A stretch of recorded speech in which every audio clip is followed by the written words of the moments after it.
Champions trophy کے لیے 15 رکنی قومی کرکٹ ٹیم کا اعلان کر دیا گیا۔ کپتان محمد رضوان، بابر اعظم، فخر زمان، کامران غلام، سعود شکیل قومی اسکواڈ میں شامل۔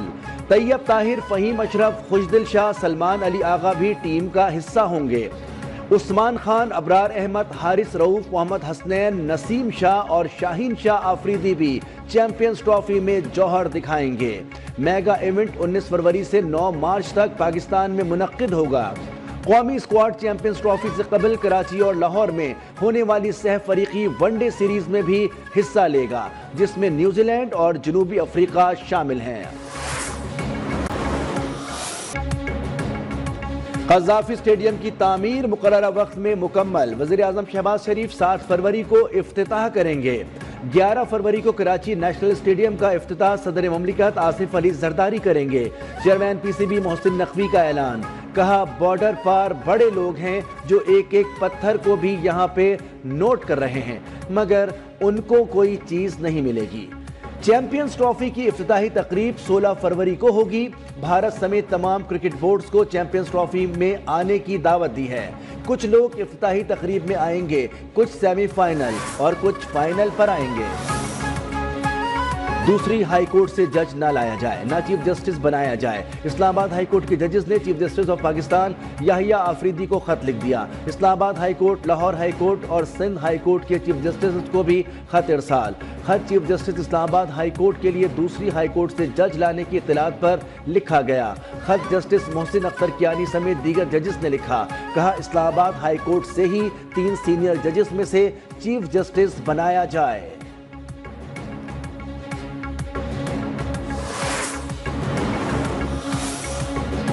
فوجی عدالتوں میں سویلین کے ٹرائل کے خلاف انٹرا کورٹ اپیلوں پر سماعت پیر تک ملتوی کر دی گئی۔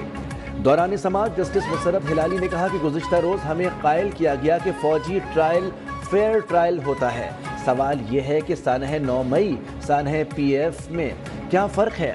وکیل خواجہ احمد بولے، 16 دسمبر والے افراد دہشت گردانہ واقعات میں ملوث تھے، ان کے ٹرائل کے لیے ترمیم کرنا پڑی تھی، جس کے بعد ملزمان کے ٹرائل ہوئے تھے۔ افواج پاکستان کے سول ملازمین پر آرمی ایکٹ کا اطلاق ہوتا ہے۔ جسٹس ریٹائرڈ جواد ایس خواجہ کے وکیل خواجہ احمد حسین نے آئندہ سماعت پر دلائل جاری رکھیں گے۔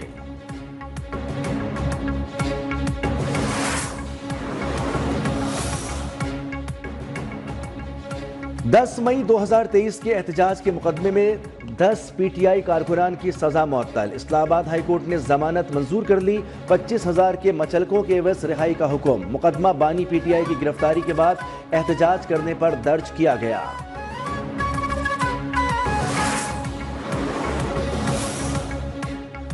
ہمارا مطالبہ ہے کہ تمام اسیروں کو رہا کیا جائے۔ بانی پی ٹی آئی نے سنجیدہ مذاکرات کا ٹاسک دیا تھا، لیکن یہ لوگ مذاکرات نہیں چاہتے۔ اپوزیشن لیڈر عمر ایوب کی انسداد دہشت گردی عدالت کے باہر گفتگو، کہا ہمارے کارکن یا تو لاپتہ ہیں یا غیر قانونی طور پر حراست میں ہیں۔ 9 مئی اور 26 نومبر کے واقعات پر جوڈیشل کمیشن بنایا جائے۔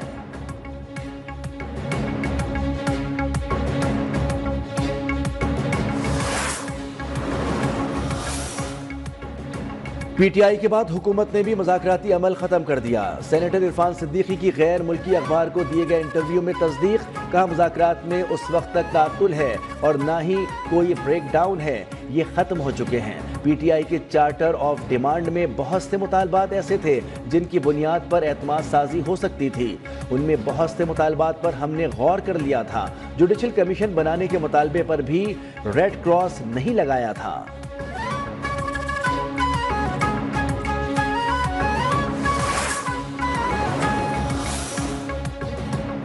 قرضوں کے بوجھ تلے دبی وفاقی حکومت کی نوازشات، اراکین پارلیمنٹ کی تنخواہوں میں اضافے کی منظوری دے دی۔ پارلیمانی ذرائع کے مطابق اضافے کے بعد ہر رکن اسمبلی کو 5,19,000 روپے تنخواہ کی مد میں ملیں گے۔ تنخواہ میں اضافہ 1 جنوری 2025 سے لاگو ہوگا۔ اسپیکر اور ڈپٹی اسپیکر قومی اسمبلی کی تنخواہ نہیں بڑھائی گئی۔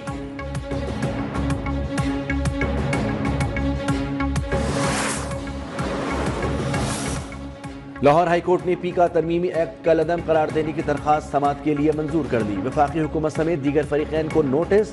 درخواست میں election commission, P T A سمیت دیگر کو فریق بنایا گیا ہے۔ بنیادی حقوق کا معاملہ ہے، حکم امتناع جاری کیا جائے، درخواست گزار کی استدعا۔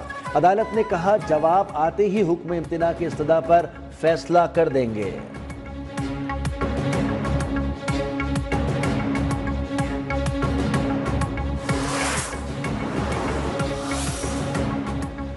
متنازع پی کا ایکٹ کے خلاف پی ایف یو جے کا یوم سیاہ۔ ملک بھر کے پریس کلبز اور یونین دفاتر پر سیاہ پرچم لہرائے گئے۔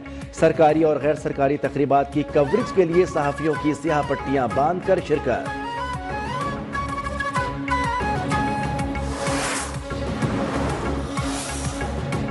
پی کا ایکٹ قانون کی شکل اختیار کر چکا ہے۔ وفاقی وزیر اطلاعات عطا تارڑ کا کہنا ہے جعلی خبروں کے خاتمے کے لیے پی کا ایکٹ ضروری ہے۔ سوشل میڈیا کے غلط استعمال پر پارلیمنٹ نے قانون سازی ضروری سمجھی۔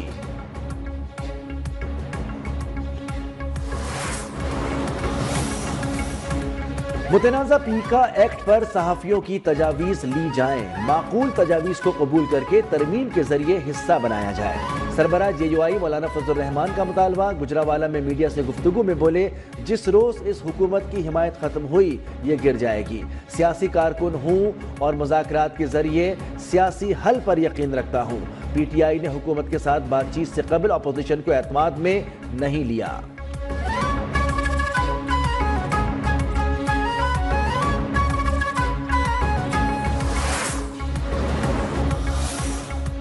کوہاٹ میں امن جرگہ ختم۔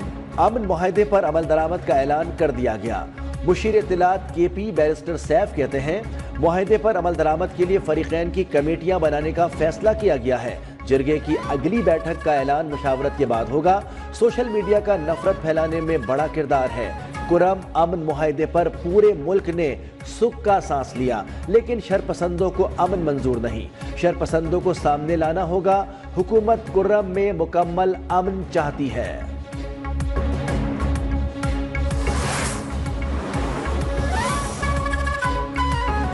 عوامی جمہوریہ چین کے پاکستان میں تعینات سفیر چیونگ زیڈونگ کی وزیر اعظم شہباز شریف سے ملاقات۔ اقتصادی اور سیکیورٹی تعاون سے متعلق امور پر تبادلہ خیال۔ وزیر اعظم نے امید ظاہر کی کہ نیا سال پاکستان اور چین کے درمیان دوستی کے رشتے کو مزید مضبوط کرے گا اور دونوں ممالک کے عوام کے لیے خوشحالی لائے گا۔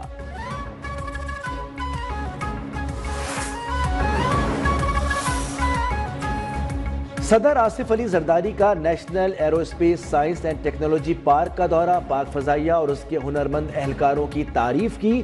جدید جنگی چیلنجوں سے نمٹنے اور قومی تصوراتی اہمیت کے منصوبے کو بے مثال مدت میں مکمل کرنے پر پاک فضائیہ کی قیادت کے ویژن اور فعالیت کو سراہا۔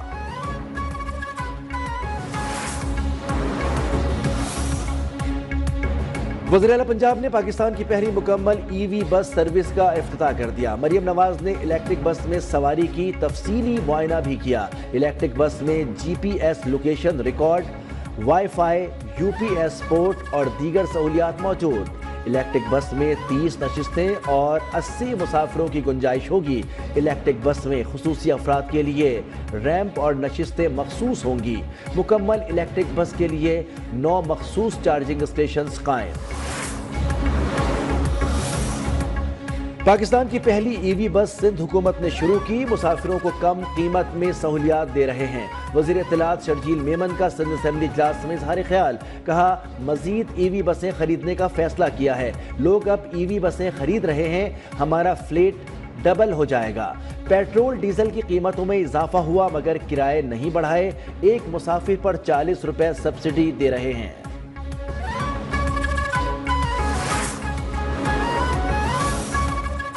سندھ اسمبلی اجلاس کے دوران ایم کیو ایم ارکان کا شور شرابہ۔ نعرے بازی سے ایوان مچھلی بازار بن گیا۔ اپوزیشن لیڈر علی خورشیدی کی پیپلز پارٹی پر تنقید۔ کہا پیپلز پارٹی میں ننھے منھے ترجمانوں کا مقابلہ چل رہا ہے۔ 10 روپے کے 12 ترجمان وزیر اعلیٰ سندھ کے خلاف محاذ کھڑا کر رہے ہیں۔ بلاول کی وزارت عظمیٰ کا راستہ ہمارے دروازے کے آگے سے گزرے گا۔ لیاری گینگ وار نہیں بھولے، ان کو اسلحہ لائسنس کس نے دیے سب کو پتا ہے۔ اگر پیپلز پارٹی کے پاس 5 منٹ کے گانے ہیں تو ہمارے پاس پوری فلم ہے۔ بھتے کی پرچیاں آج بھی دی جا رہی ہیں۔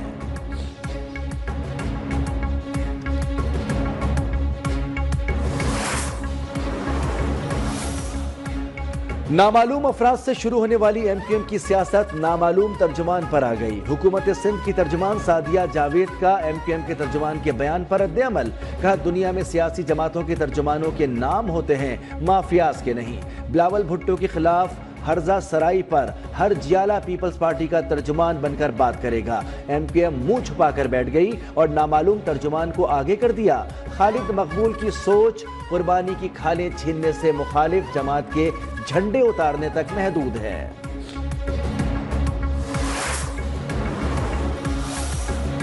پیپلز پارٹی اور ایم کیو ایم کے درمیان لفظی جنگ۔ گورنر سندھ کامران خان ٹیسوری کا غیر جانبدار رہنے کا اعلان۔ کہا میں گورنر ہو کر کسی ایک جماعت کا ساتھ نہیں دے سکتا۔ ساتھ ہی پیشکش کی کہ وہ دونوں جماعتوں کے ترجمانوں کو گورنر ہاؤس میں بٹھا کر سمجھانے کو تیار ہیں۔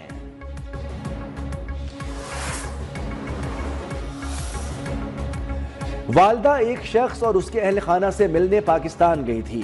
2 ہفتے کے بعد واپس آنا تھا لیکن نہیں آئی۔ میں نے والدہ کو واپسی کے لیے منانے کی بھی بہت کوشش کی لیکن ناکام رہا۔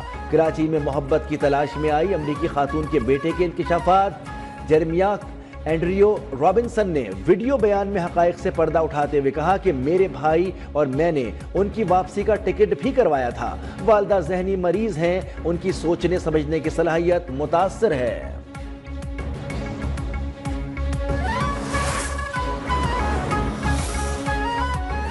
حکومت $1,00,000 دے شوہر کے ساتھ دبئی چلی جاؤں گی۔ کراچی میں محبت کی تلاش میں آئی امریکی خاتون نے نئی فرمائش کر دی۔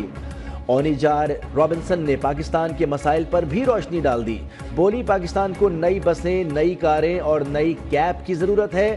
رمضان چھیپا بولے ندال احمد میمن آئے اور خاتون کو ساتھ لے جائے۔ خاتون کو سیکیورٹی کی پیش نظر چھیپا ہاؤس میں رکھا گیا ہے۔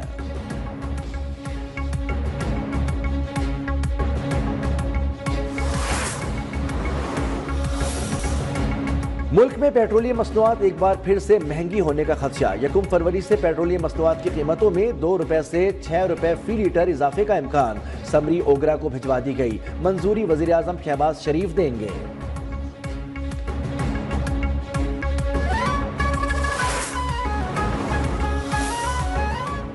اوگرا نے ایل پی جی کی نئی قیمتوں کا اعلان کر دیا۔ فی کلو قیمت $3.68 بڑھ گئی۔ نئی قیمت $253.97 مقرر۔ گھریلو سلنڈر کی قیمت میں $43.52 اضافہ۔ نئی قیمت $2,996.88 ہو گئی۔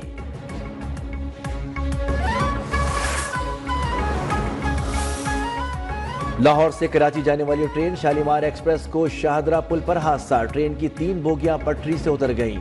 لاہور آنے جانے والی تمام ٹرینوں کو روک دیا گیا۔ امدادی کام جاری۔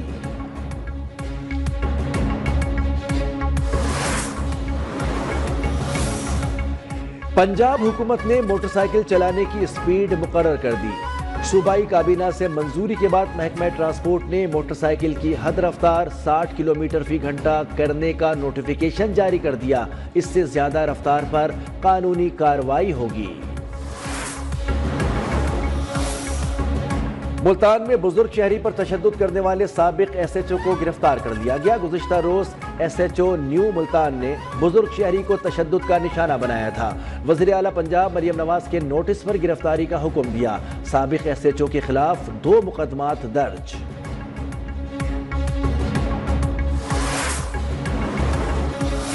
آئی سی سی چیمپئنز ٹرافی کی تیاریاں۔ فاسٹ بولر شاہین شاہ افریدی کی نیشنل اسٹیڈیم کراچی میں بولنگ کیمپ میں شرکت۔